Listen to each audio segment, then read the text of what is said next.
దేవుని బిడ్డలారా, దేవుడు ఇచ్చిన ధనాన్ని మొట్టమొదట దేవునికి ఉపయోగించి తర్వాత మనం పోషించబడితే దేవుడు దాన్ని 30దంతలుగా 60దంతలుగా 100అంతలుగా దీవిస్తాడు. అతిశయోక్తికి గర్వానికి కాదు, కానీ ఈరోజు ఈ దీన సేవకుడు ఇలాగున్నాడు అని అంటే ప్రతి సొమ్ములో ప్రియులారా, దేవుడిచ్చిన ప్రతి భాగములో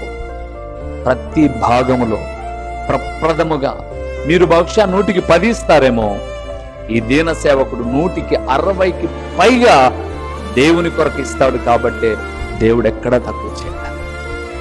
కానీ పంపే బాధ్యత మాత్రం ఎవరిది? మీదే, సంఘముదే.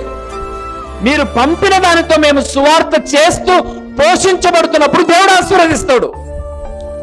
ఇక సువార్త చేయకుండా మా కొరకే వినియోగించుకుంటూ ఉంటే కొంతకాలం వినియోగించుకోవచ్చు, కానీ తదుపరి పరిచర్య ఉండదు. అందుకే సంఘము ఆదివారం వర్ధిల్లిన కొలది అర్పణ ఇవ్వాలి.